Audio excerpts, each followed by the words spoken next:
Hello லிக்கிற mummy. வணக்கம் வணக்கம். எல்லாரும் நல்லா இருப்பீங்கன்னு நினைக்கிறேன். எங்களுக்கு ஆதரவு கொடுங்க மக்களே. வியூஸ் போக மாட்டேங்குது ஃப்ரெண்ட்ஸ். கொஞ்சம் ஆதரவு கொடுங்க மக்களே. எப்படி மம்மி ஆதரவு கொடுக்கணும்? கொஞ்சம் பாருங்க, எங்கள் வீட்டு சேனல்லையும் பாருங்க. பார்த்தீங்கன்னா தானாக வந்துடுது. என்ன பள்ளிக்கு நம்ம ஹேர் ஸ்டைல் புதுசாக வச்சுருக்கீங்க. ஹேர் ஸ்டைல்லாம் புதுசு இல்லை, அது ரொம்ப அப்புறமான முடி வளர்ந்துருச்சு. அது அடங்க மாட்டேங்குது. ஓ, அடங்காத முடியா? ஆமாம், அது சடையும் பின்னவும் வர மாட்டேங்குது, அடங்கவும் மாட்டேங்குது. இந்த ஒரு சிலர் சொல்லுவாங்க மம்மி, அது அந்த இடம் அடங்கவே அடங்காது, அவனுக்கு அடங்காத முடியும் அடங்காத முடியும். அது அதே மாதிரி தான் அவங்க கேரக்டர் இருக்குமா மம்மி? இல்லை, அது சுழி என்னமோ 2 சுழி இருந்தால் பிள்ளைய வந்து சொன்னது கேட்காது பாரு. பிள்ளைய பிறந்த வீட்டில் அது ஆம்பளை பிள்ளைகளுக்கு தான் சொல்லுவாங்க. லேடிஸுங்களுக்கு சொல்ல மாட்டாரு, ஆம்பளை பிள்ளைகளுக்கு தான் சொல்லுவாங்க. எப்படி 2 சுழி இருந்தா இந்த இடத்துல இங்கே ஒரு சுழி இருக்கா, அடுத்து தொட்டு கீழே பக்கத்துலேயே ஒரு சுழி இருக்கும். அப்படி இருக்கு, பிள்ளைய அடங்காது பாரு. அது உண்மையிலே அடங்காதுங்களா? ஆமாம், உனக்கெல்லாம் 2 சுழி தான் இருக்கு. உனக்கெல்லாம் 2 சுழி தான் இருந்துச்சு. அப்பனா அடங்கக்கூடாது. ஆமாம், சொன்னது கேட்க மாட்டீங்கல்ல, சொன்னதே கேட்க மாட்டீங்க நீ. சொன்னது கேட்குற பிள்ளைகளுக்கு அடங்கும். அந்த 2 சுழி இருக்காது. அதே சீவையில சீவ முடியுமா மம்மி? இல்லை, 2 சுழினா இப்படி சுத்துற மாதிரி இருக்கும். அப்படி முடி அந்த இடம் கேப் விட்டு அப்படி சுழி எப்படி இருக்கும் நம்ம தண்ணியில எல்லாம், அந்த மாதிரி இருக்கும். 2 ரவுண்டாட்டா இருக்கும், அதே சுழி. அப்படி இருக்க பிள்ளைங்க சொன்னது கேட்காது. ரொம்ப சொன்னது கேட்காது, குடும்பத்துக்கு அடங்காதுங்க. அது தலையில பார்த்தாலே தெரிஞ்சு வரும். ஆமாம், தலையில பார்த்தாவே அப்பவே ஆயா சொல்லுவாரு. அப்புறம் மச்சம் எங்கே இருந்த மம்மி அடங்க மாட்டாங்க? மச்சம் புருவத்தில் இருக்கிறது நல்லதுன்னு நினைக்கிறேன், தெரியல எனக்கு. புருவத்தில் இருக்கு, ஒரு சிலருக்கு மூக்கு கிட்ட இருக்கவங்க. எங்க இருந்தா நல்லது? நமக்கு தெரியாம இருக்கிற மச்சம் நல்லது. நம்ம முதுகு பக்கம் அப்படிலாம் இருக்கிற மச்சம் நல்லதுன்னு பாரு. கேரட்டு பாருங்க ஃப்ரெண்ட்ஸ், சந்தையில் வாங்கிட்டு வந்தோம். நாளைக்கு செடி கிடக்கட்டும்னு போட்டு வச்சோம்னா ஃப்ரிட்ஜுக்குள்ளே கெட்டு போயிடும். அதனால இன்னைக்கு சமைக்கிறேன் கேரட்டு. முருங்கைக்காய் 20 ரூபாய்க்கு நிறைய கொடுத்தாங்க ஃப்ரெண்ட்ஸ். கொஞ்சம் அங்கே இருக்கு, 3 காய் நறுக்கிட்டேன். மிச்ச காயெல்லாம் அங்கே இருக்கு. நாளைக்கு என்ன சமைக்கலான்னு இருக்கீங்க? நாளைக்கு முருங்கைக்காய் சாம்பார் வச்சுக்கிட்டு கத்திரிக்காய் போட்டால் இருந்தால் போடுவேன். முருங்கைக்காய் தான் நிறைய இருக்கு, வெறும் முருங்கைக்காய் சாம்பார் வச்சுக்கிட்டு கேரட்டை புரியிருப்போங்க. இப்போ முருங்கை சீசன் நம்ம நிறைய கிடைக்குது. அப்படிதான் இருக்கும். முருங்கை இந்த மரத்துல எல்லாம் நிறைய காய்ச்சிருக்குல்ல, நான் அன்னைக்கு வீடியோல சொன்னேன்ல. ஆமாம், ஒரு நாளைக்கு ஒரு நாள் அவ்வளோ பெருத்துக்குது முருங்கைக்காய். அதனால இப்போதான் சீசன். அதே மாதிரி தான் பிள்ளைகளும் நமக்கு. நம்ம சின்ன பிள்ளைகளை பார்த்தா 3 மாசத்துக்குள்ள அதுக்கு வளர்ந்துருக்குங்க. அப்படிதான் திடீர்னு இப்போதான் தவந்துக்கிட்டு தெரியுங்க. திடீர்னு பார்த்தா ஒரு நாள் எழுந்திரிச்சு நிற்பேன். என்னடா ஆச்சரியமா இருக்கு, எழுந்திரிச்சு நிற்கிறேன். அப்புறம் பார்த்தா வயசுக்கு மேலே வளர்ச்சி இல்லை. இப்போ ஒரு 18 வயசுக்கு மேலே வளர்ச்சி ஜாஸ்தி இல்லை. அது வரைக்கும் தான் பிள்ளைய வளருங்க, அதுக்கப்புறமெல்லாம் வளர்ச்சி இல்லை. அதுக்கப்புறம் உயரமும் வந்திருக்குங்க. அப்புறம் சாப்பிட்றத பொறுத்து உடம்பு எம்மே. உடம்புல ஒன்றுமே சாப்பிடலைன்னா எலும்பாவே இருக்க வேண்டியது. நல்லா சாப்பிட்டோம்னா கொழுக்கு முழுக்குன்னு தொப்பையை வச்சுக்கிட்டு தெரிய வேண்டியது. இந்த ஒரு சில பணக்கார வீட்டு பசங்க, ஐயர் வீட்டு பசங்களாம் கொழுக்கு முழுக்குன்னு தெரியாது. ஆமாம், நான் இன்னைக்கு நம்ம ஊராக அந்த ஒரு பையன் சொல்லுவேன்ல, அந்த பையன் சேனல் பார்த்தேன். அவங்க தாத்தாவும் பாட்டியும் தேங்காய் திருப்பு நிறைய திருக்கிறாங்க. 8 முடி 4 தேங்காய் உடைச்சு தேங்காய் பரப்பிக்கு தேங்காய் திருக்கிறாங்க. இந்த பேர இப்படி அள்ளி வாயில தின்னுக்கிட்டே இருக்கேன். ஐயா, வாயில தின்னுக்கிட்டே இருக்கேன், முதும்பிக்கிட்டே இருக்கேன். அவங்க திருக்க ஒரு சைடு திருக ஒரு சைடு தின்னுக்கிட்டே இருக்கேன். நல்லா மாமா கேட்குறாங்க, கொடுக்க மாட்டேங்கிறேன். நல்லா இருக்கேன் அந்த பையன். அப்புறம் ஃப்ரெண்ட்ஸ், நான் இன்னைக்கு அம்மா கை பக்குவம் சேனல் பார்த்தேன். அதில் அவங்க எல்லாரும் அந்த புது வீடு கட்டியிருக்காங்கல்ல, அந்த வீட்டுக்கிட்ட ஒரு குளம் இது இருக்கு, ஓடை மாரி போகுது தண்ணி. அதுல எல்லாருமே ஜாலியா இந்த வீட்டுல இருந்து கார்ல போய் அவங்க சொந்தக்கார பெரியம்மா பையனெல்லாம் கூட்டிகிட்டு போறேன். விக்கின்னு ஒரு பையன் இருப்பேன். அந்த பையன் பொண்டாட்டி அவன் புள்ள எல்லாரையும் கூட்டிக்கிட்டு இவன் கார் வந்து டாப்ல நிக்கலாம். அந்த ஓப்பன்ல அந்த மாதிரி கார் தான் இவன் வாங்கியிருக்கேன். புவனேஷ் அவனே தான் டிரைவ் பண்றேன். ஓட்டிக்கிட்டு அம்மாவை கூட்டிக்கிட்டு அந்த இதுக்கு போய் எல்லாம் அந்த தண்ணிக்குள்ள கிடந்து ஆட்டமா ஆடுறாங்க ஜாலியா. அந்த ஓடைக்குள்ள ஆமா குளிக்கிறாங்க. அதுக்கு என்ட்ரி கட்டணம்லாம் எதுவும் இருக்கு மேம்? இல்ல அதெல்லாம் கிடையாதா? இல்ல அதெல்லாம் கிடையாது. அது சும்மா அப்படி இப்படி இதுக்குள்ள மாறி போறது. அதுல குடிச்சா அழுக்க எல்லாம் இருக்கு இல்லையா? இல்ல அது நல்ல தண்ணியாமல. அதுலதான் மூஞ்சி எல்லாம் கழுவுறாங்க, எல்லாரும் எல்லாம் பண்றாங்க. பராமரிப்புல நீந்துறாங்க, எல்லாம் பண்றாங்க. நல்லா இருந்துச்சு அந்த ஓடைக்குள்ள. அவன் அதையும் சொல்றேன், புவனேஷ் சென்னையில எல்லாம் இந்த மாதிரிலாம் விளையாடவே முடியாது. எனக்கு இப்ப நைட்டு இன்னைக்கு சென்னை கிளம்பணும். ஞாயிற்றுக்கிழமை நேற்று தானே? ஆமா நேற்று நைட்டு. ஞாயிற்றுக்கிழமை நைட்டு நான் சென்னை கிளம்பணும். எனக்கு போகவே பிடிக்கல. ஈரோடு தான் பிடிச்சிருக்கு. இங்க மாதிரி ஃப்ரீயா விளையாடலாம் முடியாது அப்படின்னு சொல்றேன். ஏன் மேம் இப்பதான் எல்லா கம்பெனியும் கோயம்புத்தூரே வந்துருச்சு. அசெஞ்சர் சென்னையில தான் இருக்கு. எல்லா கம்பெனியுமே கோயம்புத்தூர் வந்துருச்சு. திருச்சியும் வரப்போகுது. தஞ்சாவூர்ல ஒரே ஒரு கம்பெனி மட்டும் இருக்குன்னு நினைக்கிறேன். தஞ்சாவூர் வந்துருச்சு. அங்க இருந்தா நம்ம இன்ஜினியரிங்லயே வேலை பார்த்துக்கலாம். வீட்டுல இருந்தே போய் வேலை பார்த்துக்கலாம். அங்கே போய் தங்கணும்னு அவசியம் இல்லை. அப்புறம் அங்கே குறைஞ்சி போயிரும்ல மேமே பெங்களூர் போறதுக்கெல்லாம். ஆமா பெங்களூர் போறதுலாம் குறைஞ்சி போயிடும். ரொம்ப பெங்களூர்ல உள்ள சிட்டிசன் மட்டும்தான் இங்க இருப்பாங்க. அந்த இடத்துல அவங்க போறாங்க. ஆனா இந்த ஒர்க் ஃப்ரம் ஹோம் வந்ததுல இருந்து நிறைய பேர் ஒர்க் ஃப்ரம் ஹோம் தான் பண்றாங்க. பழமாமா பையன் ஒர்க் ஃப்ரம் ஹோம் தான். இவன் பாலுவெல்லாம் ஒர்க் ஃப்ரம் ஹோம் தான் இருக்கு. இங்கே இருக்கிறேன். பெங்களூர் போகல. புவன் தான் போறேன். புவன் சென்னை இருக்கு, அதனால போறேன். அவன் சென்னைனால போறேன். இவங்க பெங்களூர்ல ஒர்க் ஃப்ரம் ஹோம் போய் கொடுக்குறாங்க. ஒர்க் ஃப்ரம் ஹோம்னா வீட்டில் இருந்தே பார்க்கலாம். ஆனால் கொஞ்சம் சம்பளம் கம்மியாக இருக்கும்னு நினைக்கிறேன். கொஞ்சம் குறைச்சிருவாங்க வீட்டில் இருந்து. இங்கே வீட்டோட வசதியோட சாப்பாடெல்லாம் நல்லா இருக்காங்கல்ல, அதனால இவங்க அங்கே போகாமல் இங்கேயே வேலை வச்சு. ஏன்னா போகிற இடத்துல சாப்பாடு எப்படி இருக்கும் என்னவோ தெரியல. சமைச்சு சாப்பிடணும், 1000 பிரச்சனை இருக்கு. இது என்ன வீட்டோடய வீட்டோட ஆகி போச்சு. கொஞ்சம் காசு கம்மியானாலும் பரவாயில்லன்னு நினச்சி பார்க்குறேங்க. அதான் இப்போ கொரோனா வந்ததுலேருந்து ஒர்க் ஃப்ரம் ஹோம் ஃபேமஸ் ஆயிடுச்சு. அது நிறைய பேருக்கு பெனிஃபிட்டாகவும் இருக்குது. வீட்டை பார்த்துக்கலாம், வீட்டில் உள்ளவங்களையும் பார்க்கலாம், எதுவும் எமர்ஜென்சினா கூட்டிகிட்டு போகலாம். அப்புறம் ஃப்ரெண்ட்ஸ் நம்ம முதல்வருக்கு காலையில் வாக்கிங் போனவருக்கு மயக்கம் வந்துருச்சான். அப்புறம் இந்த ஹாஸ்பிட்டலில் அது என்ன அப்போலோ ஹாஸ்பிட்டல் கொண்டு செக் பண்ணிட்டு வந்துட்டு செக் பண்ண போயிருக்காங்கன்னு போட்டிருந்தாங்க. அதான் முதல்வர் ஸ்டாலின் அட்மிட், அது என்னது அனுமதினு என்ன போட்டிருந்தாங்க. இல்லை அவருக்கு இதெல்லாம் கிடையாது, சும்மா போயிட்டு தான் வந்துட்டாரு. செக் மட்டும் மயக்கம் வந்துருச்சான். ஆமாம் வாக்கிங் போயிட்டு இருக்கும்போது மயக்கம் வந்துருக்கும்போது வந்துருச்சான். அவரும் டெய்லி வாக்கிங் போவார் போல. ஆமாம் சுகர் இருக்கும்ல. ஆமாம் சுகர் இருந்தாலே முதல்ல முக்கால்வாசி வாக்கிங் போகிறாங்க. அது ஏன் மம்மி? இல்லைனாக்க சுகர் இருக்கு அவங்களுக்கு, ஹார்ட்டு தான் ரொம்ப பாதிக்கும் போல. இந்த நிஜாம்பாக்கு வீட்டுக்காரருக்குலாம் ஹார்ட் தானே அட்டாக் வந்து இப்போ பைபாஸ் சர்ஜரி பண்ணியிருக்காருல்ல. சுகர் இருந்தாலும் இதெல்லாம் பண்ணணும். ஆமாம் சுகர் இருந்தாலே பைபாஸ் சர்ஜரி பண்ணுற மாதிரி இருக்கும். அப்புறம் அவங்ககிட்ட வந்து ரொம்ப நாள்லாம் ஓடாது. அப்புறம் ஒரு 10 வருஷம் தாக்கு பிடிக்கிறதே கஷ்டம்.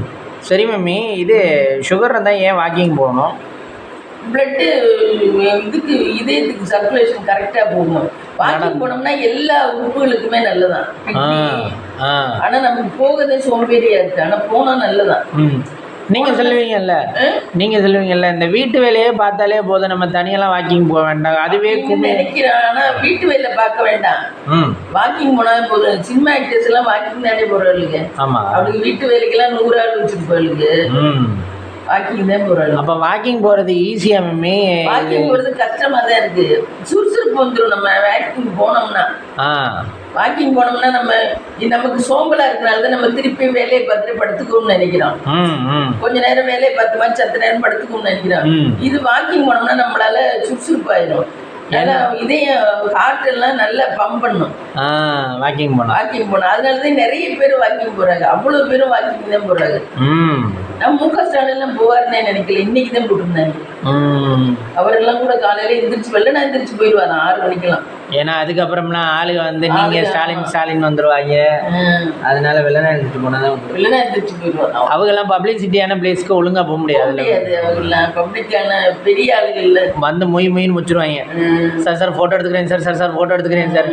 இப்போ நம்மளே இப்போ நம்மளே நீங்க இப்போ திருச்சி போறீங்க, திருச்சி போய் பஸ் ஸ்டாண்ட்ல இறங்கினோடனே வலிக்கணுமா உங்கள்ட்ட போட்டோ எடுக்கணும்னா என்ன எல்லாரும் போட்டோ எடுக்க ஒரு நேரம் ஃபர்ஸ்ட் வாட்டி கேட்கல, சரி நம்மளும் பிரியாள் அப்படிங்கிற அதையே நீங்க போற இடம்லாம் கேட்டான்னா என்ன இப்படி பண்ணிட்டு இருக்கீங்க. முதல்வர் ஏற்கனவே உடம்பு சரியில்லாதவர், இல்ல அவருக்கு இந்த மாதிரி இதெல்லாம் வந்துச்சுன்னா கஷ்டம் தான். அவரெல்லாம் ஏதோ உடம்பு பத்திரமா பார்த்துக்கிட்டு இருக்கனால இருக்காரு. ஒரு 50 வருஷம் வரைக்கும் தான். அதுக்கப்புறம் எல்லா நோயும் வந்து வண்டிடும். அதுக்கு மேலே கோழி கிரி இந்த மாதிரி தான் எல்லா நோயும் வந்துடும்.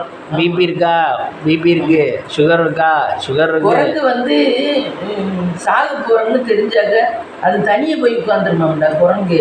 அப்படியா? குரங்கு வந்து எல்லா இடத்துலயும் இருந்தெல்லாம் சாகாதான். நம்மளால இன்னும் முடியாது, அதுக்கு எப்படியோ அறிவு எடுக்குமா. இனிமே நம்மளால முடியாது, நமக்கு இறுதி காலம் வந்துருச்சுனாக்க தனியே போய் ஒரு இடத்துல உட்காந்து கொஞ்ச நேரத்துக்குள்ள செத்து போயிடுமா. அதில் எப்படி மம்மி தெரியும்? இப்போ நம்ம எப்படியும் தெய்வத்தோட அம்சம் தான் குரங்கு, ஆஞ்சநேயரோட ஏதோ ஒரு வம்சம் தான். இப்போ குரங்கு அடிச்சவங்களுக்கு குரங்கை கொல்றாங்க பாரு அடிச்சு. ஆமா, அவங்களுக்கு பிள்ளைய குட்டிய பேரன் பேத்தி எல்லாம் குரங்கு மாதிரியே பிறக்குமா, பிறந்திருக்கான் யாருக்கும். அதனால அதை தெரியாம அடிச்சுக்கிட்டா கூட அந்த நல்ல இந்த நம்ம மனுஷரை பண்ற மாதிரி இது புதைச்சி அதுக்கு பால் ஊற்றி அதை தெய்வம் மாதிரி கும்பிடுறாங்க. அது பப்ளிக்காவெல்லாம் சாகாதான் குரங்கு. சாகிறதுனா தனியே போய் உட்காந்துருமா, அதுக்கு முடிய இது இல்லைன்னா. சரி மம்மி, இப்போ நம்மெல்லாம் உடம்பு சரியில்லைன்னா நம்ம போய் தனியாக உட்காந்தோம்னா திடீர்னு நம்மளுக்கு ஒரு நல்ல நேரம் வந்து திரும்பி எழுந்திரிச்சு வந்துருவோம்ல ஒரு சில நேரம். அது கரெக்டாகவே தெரியும் போல, எல்லாமே தெரியும் போல. நம்ம அறிமுகத்துல இருக்கையில ஆயா வீட்டுல இருக்கையில குரங்கு ரொம்ப படாப்படுத்துச்சு. ஐயாவுக்கு விட்ட கூட ஹார்லிக்ஸ் தூக்கிட்டு வந்துருச்சு, உள்ள இருந்த ஆள் வீட்டுக்குள்ள இருந்து ஹார்லிக்ஸ் பாட்டில தூக்கிட்டு வந்து திறந்து கொட்டி தின்னு பாதிய பெரிய ஹார்லிக்ஸ் பாட்டில திறந்து குட்டி தின்னு பாதி இதை பண்ணிருச்சு. அப்படிலாம் அந்த பெரிய குரங்கு ராஜா குரங்குன்னு ஒண்ணு இருக்கும் பாரு, அந்த குரங்கு ரொம்ப அட்டாச் பண்ணுச்சு. நான் நம்ம வீட்லயே ரொம்ப பண்ணுச்சு, நம்ம பயந்து ஓட வேண்டியதா இருந்துச்சு. நான் அதுக்காக என்ன பண்ணேன், இது வாங்கி வச்சு ஏதோ ஒண்ணு இது விஷத்தை வாங்கி வச்சு வைப்போம்னு நினைச்சா அது மோந்து வந்துட்டு திங்கவே இல்லடா.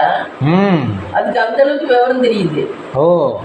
மோந்து பார்த்துட்டு அது திங்கவே இல்லை, அது விஷம் இருக்குன்னு தெரிஞ்சுக்கிட்டு. ஆமா, அதுகளுக்கு வாசம் ஏதோ ஒரு தெய்வ சக்தி இருக்கு தெரிஞ்சுக்கிட்டு அது மற்றவங்களையும் திங்க விடல, மற்ற குரங்குகளையும் திங்க விடல, அப்படி பண்ணுது. ராஜா குரங்கு ரொம்ப படாப்படுத்துச்சு. நம்ம அங்கே அருமை. ஆமா, நம்ம அப்பதானே மம்மி ரொம்ப பக்கத்துல பார்த்துருக்கோம் குரங்க.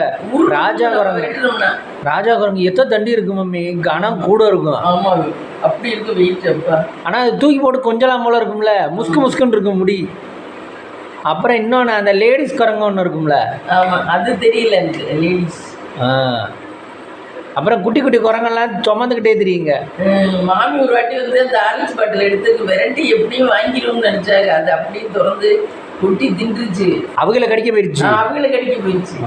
அப்புறம் நம்ம கடிச்சு விடும்னு நான் அதனாலதான் குரங்கு வந்துச்சுன்னா எடுத்துச்சுன்னா சரி விட்டுருவேன், விரட்ட மாட்டேன். அதே கையெடுத்து நீயே கொண்டு போ அப்படின்னு சொல்லிடுவோம். நீயே கொண்டு போய் நீ அது தொட்டதுக்கு அப்புறம் நம்ம அதை ஒன்றும் பண்ண முடியாது. ஆமா, நீங்க எப்போ அப்படிதான் சொல்லுவீங்க, அது தொட்டுருச்சுன்னா நம்ம பண்ண முடியாது, நம்ம பண்ண முடியாது.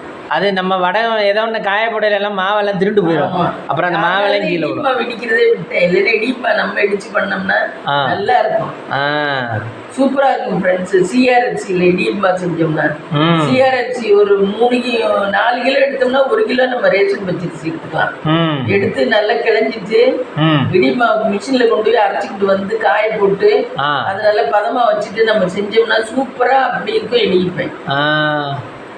அதனாலதான் அதெல்லாம் பண்றதெல்லாம் விட்டுட்டு இப்ப மாவு வாங்கிடுது. அது ஆனா காய போட்டு எடுக்கணுமா மம்மி? இல்ல ஒரு வாட்டி காய போட்டு வச்சுட்டாவே அதெல்லாம் பதமா தான் இருக்கும். அந்த ஒரு வாட்டி காய போடையில தான் குரங்கு வந்து கை வச்சுட்டா, காய போடையில தான் குரங்கு எடுத்து இருந்துச்சு. ஃபர்ஸ்ட் டே நீ அவங்க அரைக்கும் போது இடிக்கும் போது இதுவா இருக்கும், ஈரப்பதம் இருக்கும்னு நினைச்சு காய போட்டையில தான் அது இதாயிடுச்சு. அப்படியே அது மாவெல்லாம் அள்ளி தின்னுட்டு போயிருங்க மம்மி. ரொம்ப அநியாயம் பண்ணுங்க. அதுக்கு மாவெல்லாம் திங்குங்களா மம்மி? எல்லாமே திங்குதுங்க. பழம் ஆனால் முட்டையெல்லாம் திங்காது. அசைவம் சாப்பிடாதுன்னு நினைக்கிறேன். அப்போ அது வர்ற இடத்துல அசைவ உணவு வச்சா என்ன பண்ண தூக்கி போட்டு போயிருமா? அப்படிதான் நினைக்கிறேன், தெரியல, அது சரியா தெரியல. அசைவம் ஆஞ்சநேயர்னா அசைவம்லாம் சாப்பிட மாட்டாரு ஆஞ்சநேயர். அது ஆஞ்சநேயரோட வாகனம் தானே, வாகனம்ங்கிறதுனால. ஆனால் இப்போ என்ன பண்ணதுக்குள்ள நம்ம அசைவம் வச்சதில்லை. ஆனால் அது பார்த்து அசைவம் சாப்பிடாதுங்க மாதிரி. சீகப்பட்டியிலாம் ரொம்ப இது குரங்கு ரொம்ப பாடாப்படுத்துதான். நம்ம எதுவும் கிட்ட இருக்குனால அவ்வளோ தூரம் தெரியல. இல்லைன்னா அதுவே பாதி நிம்மதி இல்லாமல் போயிடும். சண்டை ரெட்டெல்லாம் ஆட்டி ஆட்டி விட்டுரும், பார்க்கவே முடியாது. ஆமாம், படம் பார்ப்போம்னு வைப்போம், ஆட்டி விட்டு ஓடிடும். திருப்பி 100 ரூபா 150 ரூபா கொடுத்து தினம் வச்சு அதை ஆட்டி ஆட்டி போவாங்க. ஆமாம், கார்த்திகப்பா வீட்டில் இருக்கல எத்தனை வாட்டி வைப்போம் நாங்கள். அப்பா அதுக்கே 1000 ரூபா 1500 மாதத்துக்கு எடுத்து வைப்போம்.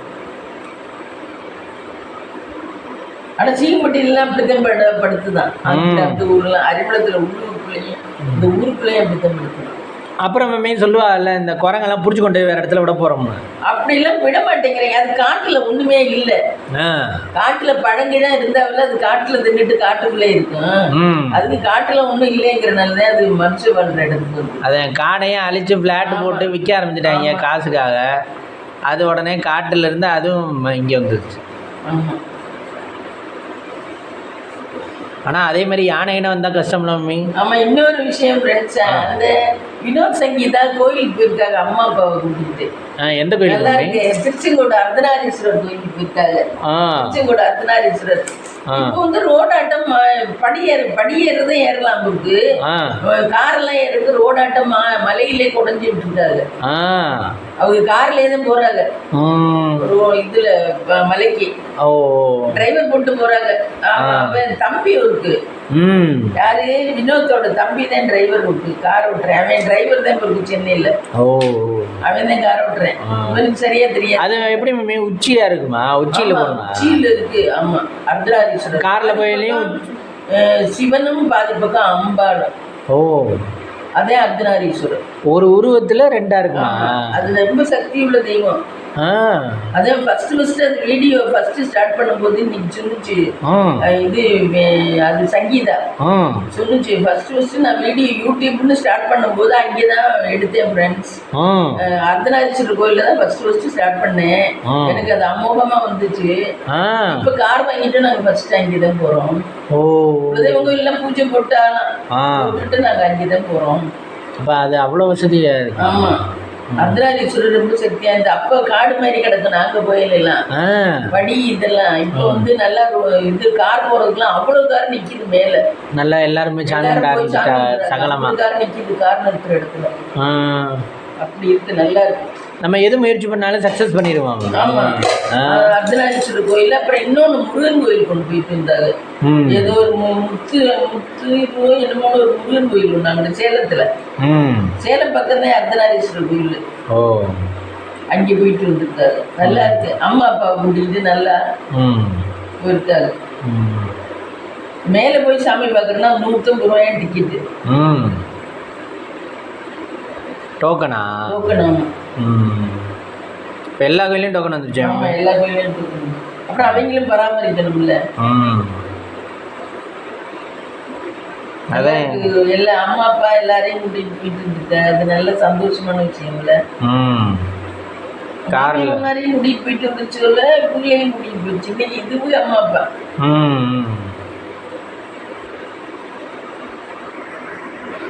அந்த கோயிலுக்கு நீங்க எத்தனை வாட்டி போயிருக்கீங்க? நாங்க ஒரே ஒரு வாட்டி தான் போயிருக்கோம். திருச்செங்கோடுல இருக்கையிலே ஒரே ஒரு வாட்டி தான் போயிருக்கோம். திருச்செங்கோடுல இருந்து பக்கமா?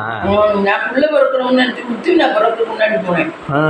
ஆனா பிறந்துருச்சு நினைச்சுக்கிட்டு போனேன். நாங்க அதுக்காகலாம் ஒன்றும் ஸ்பெஷலா எல்லாம் பண்ணல. சும்மா போய் சாமியை கும்பிட்டு வந்தோம். வேண்டிக்கிட்டு அது நடந்துச்சா? ஆமா, எனக்கு மறுகா கொஞ்ச நாள் கழிச்சு தான் பிறந்துச்சு. ஆனா திருச்செங்கோடுல இருக்கையில நான் மாசமா இருந்துட்டேன். அந்த ஊர்ல இருக்கேன். அந்த ஊர்ல இருக்கையில நான் மாசமா இருந்துட்டேன். நல்ல சக்தி வாய்ந்த தெய்வம். இன்னைக்கு அந்த புள்ள சொல்ல விட்டுதான் எனக்கு தெரியுது சங்கீதா.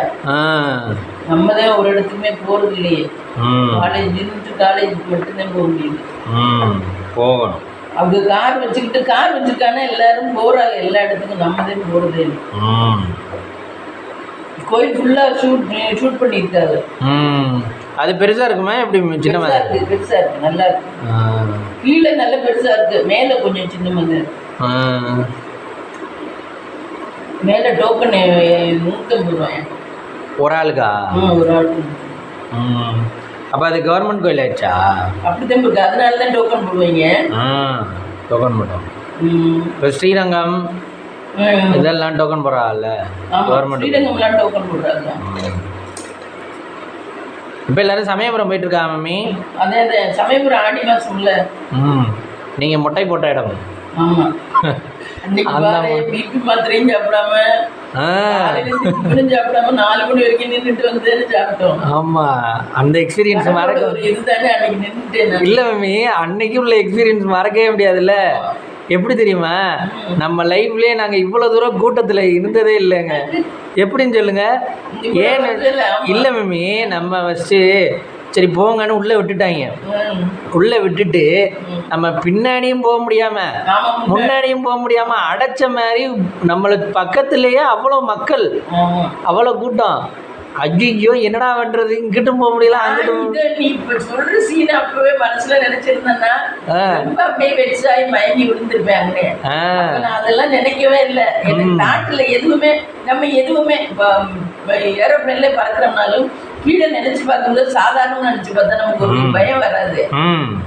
நம்ம ஆகா இவ்வளவு இதுல இருக்கும். இந்த ஏதோ ஒரு படத்துல எம் குமரன்ல டேய் நான் தெரியாம வந்துட்டேன்டா நீ வாடா தொடங்கின விவேகம் கூப்பிடுவேன் பாரு. ஆமா ஆமா, அந்த மாதிரி நம்ம எதையும் ஆழமா நினைச்சு பார்த்தோம்னா அது பயம் வந்துடும். பயம் வந்து உடம்புக்கு முடியாம வந்துருது. உடம்புமே இப்ப மனசுக்கு சம்பந்தப்பட்டது.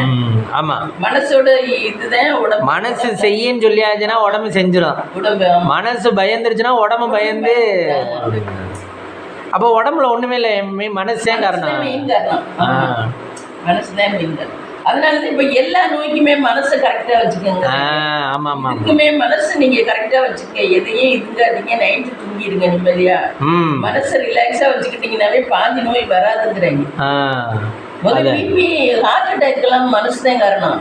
பயங்கர கஷ்டமான ஒரு விஷயம். இதை நினைச்சிட்டோம்னா நெஞ்சு வலிக்க ஆரம்பிச்சு நம்மளால தாங்க முடியாத ஒரு செயல நினைச்சிட்டோம்னா ஹார்ட் அட்டாக் எல்லாம் மனசுதான் காரணம். எல்லாருக்கும் பிரச்சனை இருக்கும், அதை எப்படி சால்வ் பண்ணணுமோ அப்படி பார்க்கணும். எதுவுமே நம்ம கையில இல்ல, என்ன அப்படி நினைச்சுக்க வேண்டியதான். எது நடந்தாலும் சரி ஓகே அப்படின்ட்டு போயிட்டே இருக்க வேண்டியதான். அதுதான் மனசு நம்ம தேர்த்திக்கிறது. என்ன எது நடந்தாலும் ஓகே. அப்படின்னாலதான் ஒரு சில பேரண்ட்ஸ் பிள்ளைகளை சாக கொடுத்துட்டு கூட உட்கார்ந்துருக்காங்க. ஆமா, இந்த எங்கள் பங்காளி வீட்டில் ஒருத்தவங்க ஃப்ரெண்ட்ஸு நல்ல வசதி, வட்டி கடை வச்சுருக்காங்க, நல்ல வசதி, நகை நட்டெல்லாம் அவ்வளவு இருக்கு. ஆனால் பார்த்தீங்கன்னா அந்த ஆட்சிஞ்சிட்டாரு ரொம்ப நல்லவங்க. அவங்க 2 பேருமே நல்லவங்க. பொண்ணு கனடா மாப்பிளைக்கு கனடாவில் வேலைக்கு இருக்கேன்னு கல்யாணம் பண்ணாங்க. இந்த ஊர்ல தான் ஏதோ ஊருங்க அந்த பையன் ஊரு. நான் போனேன் அந்த கல்யாணத்துக்கெல்லாம். போய் கல்யாணம் நல்லா அவ்வளவு நகை டிசைனா கல்லெல்லாம் பச்சை கல் தனியா, சிவப்பு கல் தனியா, வைரக்கல் தனியா, அப்படி நகையெல்லாம் போட்டு நல்லா செஞ்சாங்க. செஞ்சு 1 மாசம் கூட ஆகல. இந்த பொண்ணு சாஃப்ட்வேர்ல வேலை வந்துச்சு. இதுவும் நல்லா சம்பாரிச்சிருக்கோம். சாஃப்ட்வேர்ல வேலை வந்துச்சு. பையனை சாஃப்ட்வேர்ல வேலை பார்த்தேன். அவன் இதை விட கொஞ்சம் கம்மியான ரேஞ்ச். ஒரு ஈகோ பிரச்சனை வந்துருச்சு. புருஷன் மண்டாட்டிக்குள்ள ஈகோ பிரச்சனை வந்துருச்சு. வந்த உடனே என்ன பண்ணிட்டாங்க, இங்க கனடா கூட்டிட்டு போய் அந்த பொண்ணு ஏதோ இன்ஜெக்ஷனை போட்டு கொண்டு விட்டாங்க. அந்த புள்ள சீட்டு முன்னாடியா, அந்த பையன் சீட்டு பின்னாடியா. கனடாவில் ஒர்க் பண்ற இடத்துலயும் டிரான்ஸ்ஃபர் வாங்கிட்டு போயிட்டாங்க. அந்த பிள்ளைக்கு சம்பளம் கூட அதை பெருமையா எல்லாரும் இருந்துட்டு இருக்காங்க. இவனுக்கு அவ்வளவு தூரம் மதிப்பா யாருமே பேசல. இவனுக்கு சைலண்டா போச்சு. அந்த பிள்ளை பெருமையா இருந்திருக்கு எல்லாத்துலயும். நல்லா இருக்கும், அந்த பொண்ணு அழகாவும் இருக்கும். கடைசி கொண்டு விட்டாங்க அந்த பொண்ணு. சரி மம்மி, இப்போ ஒரு சிலர் வந்து ஒய்ஃப் நல்லா இருந்தா நல்லது தானே நினைக்கிறாங்க. ஒரு சிலர் இருக்காங்கல்ல, நீ என்ன பெரிய ஆளா, நான் தான் பெரிய ஆளா இருக்கணும், அப்படி இருக்கவங்கள இன்னமும் இருக்காதே. இல்லை மம்மி, விட்டு கொடுத்து வீட்டுக்குள்ளே விட்டு கொடுத்து தானே போகணும் தானே. அந்த இது நிறைய பேருக்கு நான் தான் ஆம்பளைங்கிற ஒரு அகங்காரம் இருக்கும். ஒரு சிலருக்கு இருக்கும் நிறைய. ஆனால் இப்போ இல்லை. இப்போ வந்து அதெல்லாம் இல்லை. அதெல்லாம் இருந்தால் இன்னைக்கு எல்லா பிள்ளையும் போட்டுட்டு ஓடிட்டு. ஆமாம், கல்யாணமே நடக்காது. வேண்டாண்டு வேற எவனா நல்லவனை பார்த்து போறேன்ட்டு போயிருக்கு. என்னடா பெரிய தர்மம் நியாயம் அப்படின்ட்டு. இன்னைக்கு அதனால எல்லாரும் மாறிட்டாங்க. இந்த பையன் இப்போ ஒரு 10 வருஷம் இருக்கும்னு நினைக்கிறேன். 10 வருஷமா 7-8 வருஷம் இருக்கும் அவருக்கு நடந்து. அந்த பையனும் அந்த பொண்ணோட வாழ்க்கை இப்படி ஆயிடுச்சு. அந்த பொண்ணே விட்டாங்க. சரி மம்மி, இவ்வளோ ஈஸியாக சொல்கிறோம்ல, வெளிநாட்டில் ஊசியை போட்டுட்டாங்கன்னு. ஊசி வந்து வெளியே எல்லாருக்கும் போட தெரியுமா மம்மி? வெளிநாட்டில் தெரியல, அப்படிதான் சொன்னாங்க. நம்ம என்னத்து பார்த்தோம். இப்போ நம்ம இதுக்கு முன்னாடி ஒரு விஷயம், நம்ம சின்ன பிள்ளையா இருக்கையில் ஒரு விஷயம் வந்துச்சு மம்மி. ஏதோ ஒரு இன்ஜெக்ஷனை போட்டு தானே யாரோ ஒருத்தவங்களை கொண்டு விட்டாங்கன்னு சொல்லி தானே ஒரு விஷயம் வந்துச்சு. செட்டிய வீட்டில் தான் யாரோ இன்னொருத்தவங்களை ஒரு லேடி எதையும் யாரோ அங்கே கொண்டு போய் கொண்டு விட்டாங்க. தேவக்கோட்டையில் கல்யாணம் பண்ணாங்களேயா யாரோ ஒருத்தவங்களை சொன்னேன். நம்ம அப்போ பரபரப்பாக பேசிக்கிட்டு இருந்தா. அங்கே கொண்டு போய் இன்ஜெக்ஷன், அங்கே இன்னொரு ஃபேமிலி வச்சுருந்தேன் அவன் அப்படின்னு சொல்லி இங்கேருந்து கல்யாணம் பண்ணிக்கிட்டு போயிட்டேன் அப்படின்னு சொல்லிலாம் என்ன சொன்னீங்க. அதே மாதிரி அவங்களுக்கு இன்ஜெக்ஷன் தான் போட்டான்னு சொன்னீங்க. இப்போ இந்த பையனை இன்ஜெக்ஷன் போட்டு தான் கொண்டிருக்கேன். இன்ஜெக்ஷன் இவ்வளோ ஈஸியாக கிடைக்குது. தூங்கும்போது அது சும்மா எறும்பு கடிக்கிற மாதிரி தானே இருக்கும். இல்லை மம்மி, நம்ம இப்போ நீங்கள் வந்து இன்ஜெக்ஷன் போடுங்கன்னா போடுவீங்களா? கை கால் நடுங்கும்ல உங்களுக்கு? அது அவங்க எல்லாம் அதே மாதிரி கொஞ்சம் இதுவாக இருக்கிறவங்க ஆம்பளை பண்ணிடுவாங்க. நீ நினைக்கிற மாதிரி இல்லை. ஆம்பளை எல்லாம் என்ன ஆம்பளைங்கிறது அதே பொம்பளை என்னதான் வக்கரமா இருந்தாலும் கொஞ்சம் சாப்பிட்டாதான் இருப்பாங்க. ஆம்பளைங்க அப்படி இல்லை. ஆம்பளைங்க என்ன வேணாலும் துணிச்சலா பண்ணிடுவாங்க. பார்த்து லதா புருஷன்லாம் பார்த்து சிம்பிளா தானே இருக்கேன். அவெல்லாம் என்ன வேணாலும் ஒரு ஆளை கொண்டு போய் புதைச்சிட்டு வேணா பொறிச்சிட்டு வந்துடுவேன் அவனே. ஆம்பளை அப்படி இல்லை, நீ நினைக்கிற மாதிரி இல்லை. ஆம்பளை கொஞ்சம் காட்டுதேன். என்ன வேணாலும் மனசுதான் அவங்களுக்கு காரணம். மனசுல நினைச்சாங்க இது கொல்லணும்னு நினைச்சா கொண்டுருவாங்க. அது தெரியாத மாதிரி பண்ணிடுவாங்க. அவங்களுக்கு கை நடுங்காத ஒன்றும் நடுங்காது. ஆம்பளை அது ஒரு மாதிரி. பொம்பளை என்னதான் வக்கரமா என்னதான் குடும்பக்காரலா இருந்தாலும் மனசு கொஞ்சம் இலகன மனசு கொஞ்சம் எதவா தான் இருக்கும். லேடிஸ் ஆனா அதுலயுமே வேணா பேசுவாங்க. அந்த மாதிரி ஒரு இது வராது. ஆனா அதுலயுமே வக்கரமா இருக்கவங்க இருக்காங்க. ஆனா அதெல்லாம் ரொம்ப ரேர் தான். ரொம்ப ரேர் தான். லேடிஸ் வந்து அந்த அளவுக்கு என்ன இருந்தாலும் பொம்பளை தான் ஆம்பளை எந்த காலத்துலயும். அதே மம்மி சொல்லுவாங்கல்ல, ஆண் பிள்ளைனாலும் ஆண் பிள்ளைதான். ஒரு காலேஜ் ஒரு பொம்பளை வந்து எந்த ஆம்பளையுமே உண்மையா சொல்ல போனா நம்பவே முடியாது, நம்பவே கூடாது. புருஷன் சரியா அமையலன்னு வச்சுக்க. புருஷன் சரியா அமையலன்னா பெத்த அப்பையும் கூட சமயத்துல வேற மாதிரி நினைப்பேன். அந்த பெத்தவையும் கூட புரியுதா. அண்ணன் தம்பிகளும் அதே மாதிரிதான். அதே மாதிரிதான் குழந்தைங்களும் மாமனாரும் அப்படித்தான் நினைப்பேன். நிறைய இந்த இதுல நீயா நான் வருது பாரு. ஒரு பொண்ணு நேர்த்து போட்டு இருந்துச்சு. அதனால பொம்பளைங்க வந்து பாவம் உண்மையில சொல்ல போனா ஆம்பளை தான் அப்படியே ரோலை மாத்திக்குவாங்க டக்குன்னு. கொண்டாட்டி கொஞ்சம் இதுவா இருந்தா அவங்க அடங்கி போயிடுறாங்க. கொண்டாட்டி கொஞ்சம் சாப்பிட்டா இருந்தா இவங்க எழுந்திரிச்சுக்கிறாங்க. கொஞ்சம் லூசு கேனம் அந்த மாதிரி இருந்தாங்கன்னா இவங்க எழுந்திரிச்சுக்கிறாங்க.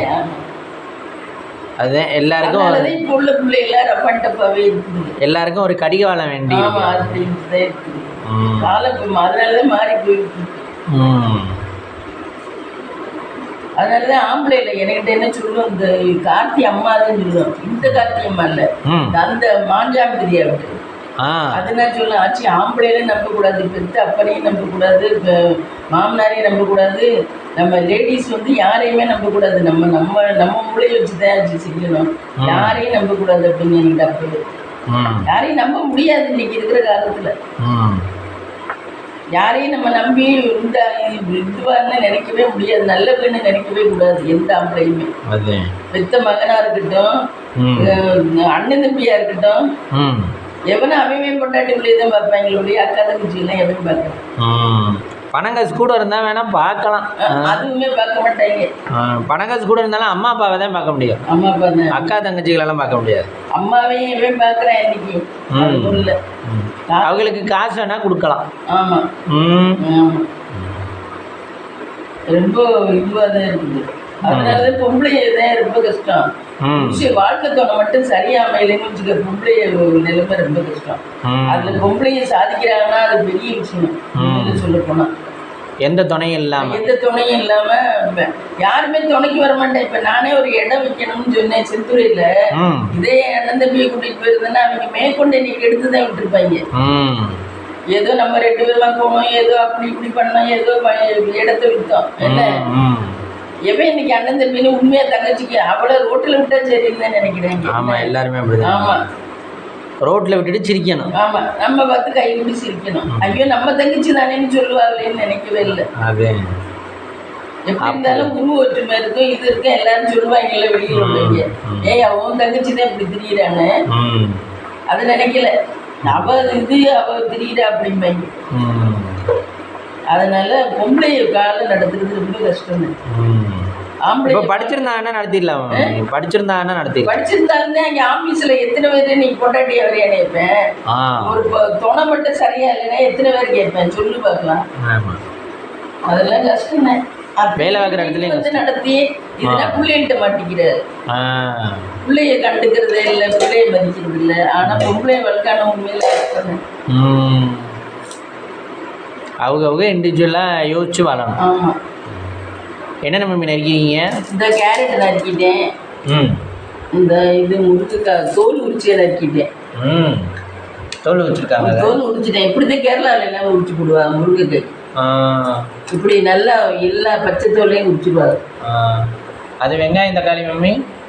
இது வெங்காயம் டப்பாவில் விட்டு மூடி வைக்கணும், ஃப்ரிட்ஜில் வைக்கக்கூடாது. தக்காளியை மட்டும். நைட்டுக்கு டின்னர் மம்மி? இட்லி தான் ஊற்றணும். ஒரு நடை ஊற்றணும், ஒரு நடை இருக்கு.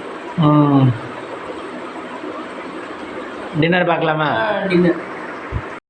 ஃப்ரெண்ட்ஸ், இந்த காயெல்லாம் சந்தையில் வாங்கிட்டு வந்து, தக்காளி வந்து 1.25 கிலோ 50 ரூபா, வெங்காயம் 1 கிலோ 50 ரூபா, இது வந்து 20 ரூபா, புடலங்காய் எல்லாம் நாலுமே 20 ரூபா, இது வந்து 10 ரூபா, இது 10 ரூபா, இது 10 ரூபா, இது கத்திரிக்காய் 20 ரூபா, முருங்கைக்காய் 20 ரூபா, இந்த பழம் செவ்வாழை பழம் 50 ரூபா.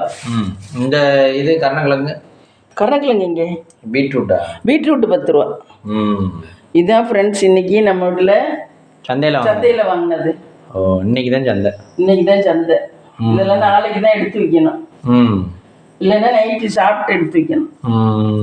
நைட்டுக்கு டின்னர் பார்க்கலாம் ஃப்ரெண்ட்ஸ். டின்னர் பார்த்தீங்கன்னா சாம்பார், இட்லி, இப்போ சுட்டேன் தோசை. இப்போ ஒரு 3 தோசை இட்லி இருக்கு, அதனால தோசை 3 தான் சுட்டேன். போதும் அப்படின்ட்டு நான் இட்லியே சாப்பிட்டுக்கிட்டுருவேன், அதனால போதும்ட்டு. ஃப்ரெண்ட்ஸ், இந்த வீடியோ பிடிச்சிருந்தா லைக் பண்ணுங்க, ஷேர் பண்ணுங்க, கமெண்ட் பண்ணுங்க, சப்ஸ்கிரைப் பண்ணுங்க ஃப்ரெண்ட்ஸ்.